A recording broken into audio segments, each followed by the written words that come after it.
CEO Rahul Arora जुड़े हैं। Rahul, good afternoon. और क्या मार्केट में एक, जिसे कहते हैं, टर्न द कॉर्नर, और क्या एक सेंस बन रही है एक नई बुल मार्केट की शुरुआत की? Good afternoon Anuj, thank you for having me on the show.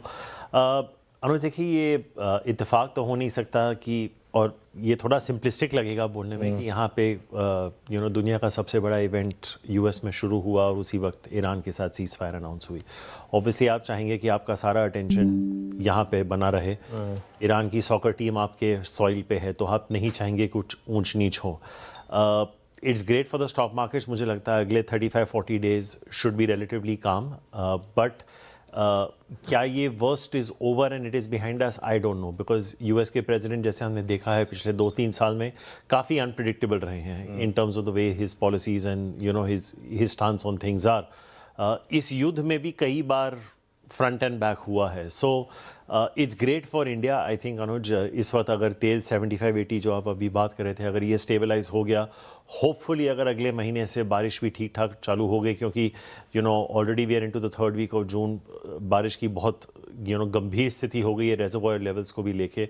तो अगर हम ऐसी सिचुएशन में आ जाएं कि आरबीआई को रेट्स इस साल टच ही नहीं करने, तो I think will be in a better position as far as equities are concerned. लेकिन अगर इन अ मंथ और 2 फ्रॉम नाउ ये वापस रिवाइव हो जाता है, तेल वापस 90-100 की तरफ चला जाता है, मॉनसून्स का ऑनसेट और डिले, या फिर इस्टेब्लिश ही हो जाता है कि this is going to be a deficient year, तो फिर then we'll have to look at the bond market a little more closely कि वहाँ पे एग्जैक्टली क्या है। अभी तो बॉन्ड मार्केट आपको सिग्नल नहीं दे रहा।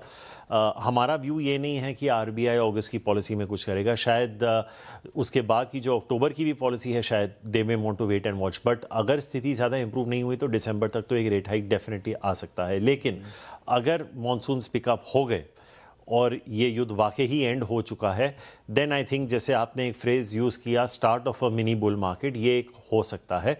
रिगार्डलेस अनुज, अगर ये दोनों चीज़ें वर्स्ट केस में हो भी गई, मुझे अभी भी लगता है कि next calendar year will be far better than what we have seen in the last 18 to 24 months, because जो भी हो जाए, नवंबर में यूएस में मिड टर्म इलेक्शंस तो हैं, और जो इनिशियल रिपोर्ट्स हैं, house will be gone, which will be put him back to the same situation he was in the first term, where he had the senate and he didn't have the house. तो policy making वो थोड़ा एक subdued इंसान बन जाएगा मेरे हिसाब से compare to term 1, and I think calendar 27 could be a very positive year. तो sitting here, I would not be surprise कि अगले 12-15 महीने में आपको निफ्टी 35,000 पे भी दिखने को मिले। 35,000? हाँ जी, बिकॉज आप 35,000 निफ्टी, 11,000 पॉइंट की रैली। हाँ, मैं कह रहा हूँ कि अगले 15 महीने में इट इज वेरी डूएबल। महीने में 11,000 it is very doable. I think it is very, if the war stabilises, यहाँ 45% की रैली। हाँ जी, 45% की। I think so Anuj, you can hold me to it.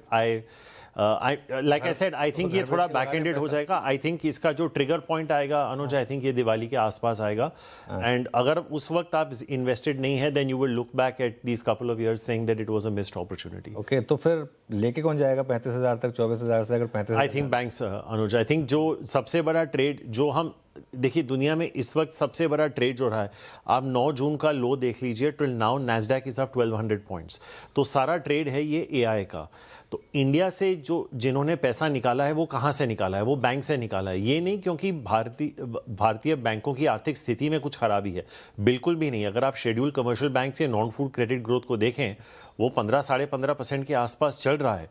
HDFC bank is at 1.7 times. I mean, ये life में नहीं देखने को मिला है। हमारे लिए नई बात है, हम 25 साल मार्केट में रहे हैं, ये हमारे लिए भी एक सीख है कि भाई ऐसा भी हो सकता है, एट अ 24,000 निफ्टी, कि HDFC बैंक इज एट 1.7। तो आई थिंक बैंकों से पैसा निकल के वहाँ गया। आई थिंक अभी जो कॉमेंट्री यूएस में आ रही है कि a lot of pundits there are saying it is getting into an over valued and bubble zone. और अनुज, आपको याद होगा जब 99-2000 में जब .com बबल हुआ था, 2007-8 में जब रियल एस्टेट कंपनी आए थे, एक टॉप हुआ था, फिर उसके बाद सब्सिक्वेंटली रिलायंस पेट्रोलियम का एक आईपीओ था जो टॉप था। तो could this be Musk's IPO? Could it be the top in some ways for the market over there? I don't know, but मुझे लगता है कि as the year progresses, I think India will start to find favour, because इस साल की आपकी earnings growth 12-13% होगी, because आपका एक समर सीजन भी वॉश आउट हो गया, तो ड्यूरेबल्स इलेक्ट्रिकल्स की भी बहुत बुरी हालत हुई थी। आईटी कंपनीज में ज़्यादा कुछ हुआ नहीं है। लेकिन आई हैव अ फीलिंग अनुज, जैसे जैसे साल आगे बढ़ेगा, you might see Indian companies making some very big ticket acquisitions in the AI space मुझे लगता है, और ये आप टॉप 5 कंपनीज में शायद आपको देखने को मिल जाए जहां पे कैश बैलेंसेस बहुत ज़्यादा है. They may go out and acquire players. It could have a positive impact on growth and return on equity from a long-term perspective. जैसा कल HCL टेक ने थोड़ा माइनॉरिटी स्टेक लिया है वैसे. बिल्कुल. एंड आपको याद होगा कुछ समय पहले Coforge made a very big ticket acquisition, $1 billion plus for the size of Coforge. तो I think it may not be too imprudent to imagine IT and banks mainly, followed by IT, leading this big move that I'm expecting in the market over the next 15 months. Okay, good afternoon Rahul ji. तो आपके Nifty के target को सुनकर तो निवेशक बहुत ही गदगद हुए होंगे अभी फिलहाल तो, लेकिन मेरा सवाल थोड़ा बैंक्स और आईटी से हट कर है. अभी आपने कहा बैंक्स और आईटी लीड करेंगे इस रैली को, लेकिन कैपिटल मार्केट स्पेस में सवाल पूछना चाहूँगी. एनएससी का आईपीओ आने वाला है, सुबह तेज़ हो चुकी है, उसका इम्पैक्ट हमने देखा बीएससी पर आज टॉप लूजर बना है.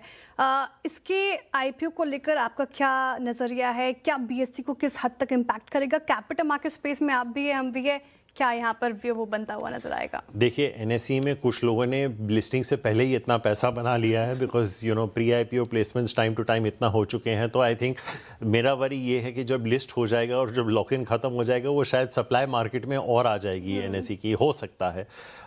ये टिपिकली होता है Shreya ji. I think when there is an incumbent और उसका एक चैलेंजर आता है, तो शॉर्ट टर्म इम्पैक्ट इनकम्बेंट पे दिखता है. हमने ऑटोज से लेके QSR से लेके प्लेटफॉर्म कंपनीज, ये बार बार देखा है.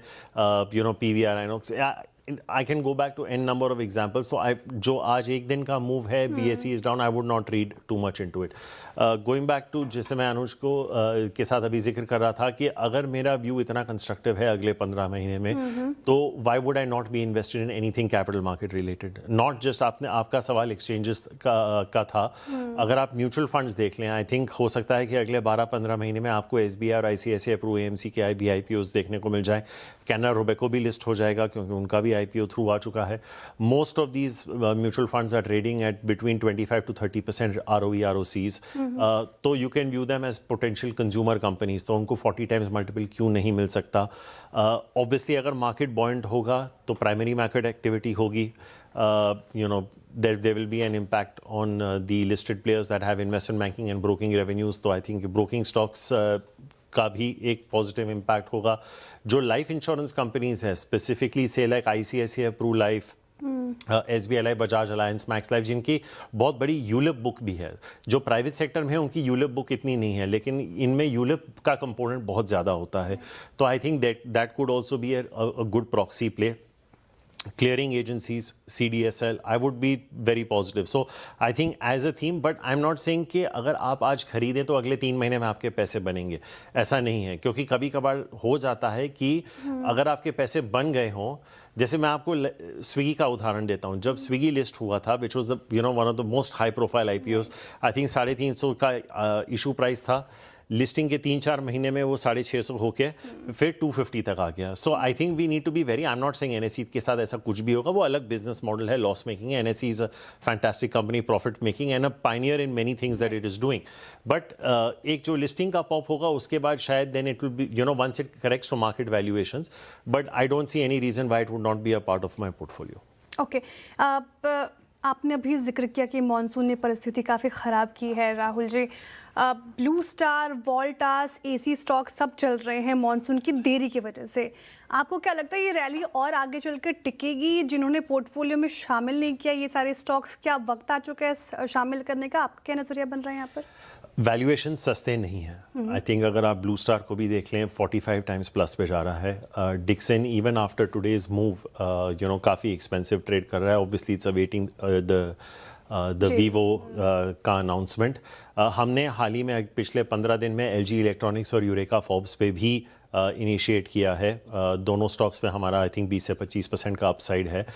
लेकिन मुझे लगता है कि इसकी सारी स्टोरी जो अब निर्भर होगी वो टॉप लाइन ग्रोथ पे निर्भर नहीं होगी, वो ज़्यादा मार्जिन एक्सपेंशन पे निर्भर होगी. और उसकी क्लैरिटी हमें अभी पूरी तरह there was a residual impact on everything as a result, freight, octroi, ये सब एक चीज़ होती है. There was also as a result follow on impact on other commodities. अगर मैं कॉपर जैसे ट्रांसपोर्ट कर रहा हूँ तो मुझे ऑब्वियसली कॉपर वायर्स के दाम अगर वो ट्रक से ट्रांसपोर्ट हो रहे हैं तो मुझे कहीं ना कहीं अपने प्रोडक्ट प्राइसेस में भी फैक्टर इन करना पड़ता है. And copper is a very very important component for a lot of these players. तो आई थिंक अगर ये मार्जिन एक्सपैंड कर पाए 50 से 100 बेसिस पॉइंट थ्रू प्राइसिंग, जो कि मुझे लगता है कि फिलहाल थोड़ा बहुत उनके पास प्राइसिंग पावर है, तो I would be a buyer in these names may be 10-15% lower from where they are currently. And I think within them Blue Star, LG, Dixon, Eureka would be my top ideas. Okay, कोई और pick जो आप आशिका में recommend कर रहे हैं, कोई और स्पेसेस इंटरेस्टिंग जो हमने अब तक डिस्कस नहीं किए हैं जिन पर आप बात करना चाहें? आखिरी सवाल मेरी तरफ से. एक लाइटर नोट पे अनुज, बिकॉज मैं आपके फिजिकल अपीयरेंस को देख रहा हूँ, क्योंकि जिलेट का एनालिस्ट मीट कल हुआ था, तो आई थिंक जिलेट एक ऐसा नाम है अनुज जो हमने इनिशिएट किया था, काफ़ी मल्टी बैगर रह चुका है, लेकिन आई थिंक जो हमने कल एनालिस्ट मीट में भी जिलेट से सुना था, जो आप उनके ROE ROCs देखेंगे, they are best in class. Valuations are 40 times on a 1 year forward. Cash on the books is very good. Venus, which is the female shaving product, is doing very well. In fact, Venus ने वो female shaving का market ही decimate कर दिया है. अगर हम श्रेया जी से पूछें वो नंबर 2 प्लेयर नेम करने, वो शायद नेम भी नहीं कर पाएंगी. So I think they have done very well. I think on oral care they are doing very well. They are gaining market share. और जो मेंस ग्रूमिंग प्रोडक्ट है, both on the shaving and on the foam side, they are doing very well. So I think valuations along with growth and margin expansion, along with that I think PGHH is another name, Anuj. Again, 65% plus market share in Whisper. Fantastic company, same parentage. I think those would be two names in the consumer side. And हाल ही में हमने Karur Vyasa bank पे भी initiate किया ना, जो एक fresh idea जो हमने हाल ही में निकाला है. Again, not a very expensive bank, close to 14-15% kind of ROEs, ROA just south of 2%.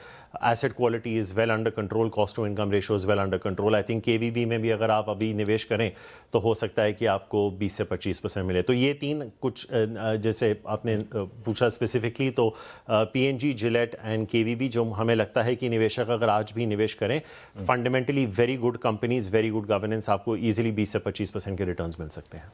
Interesting Rahul ji, बहुत शुक्रिया आज वक्त देने के लिए, तमाम सवालों के इतनी अच्छी तरीके से जवाब देने के लिए और निफ्टी पर आउटलुक बताने के लिए. Thank you so much for joining.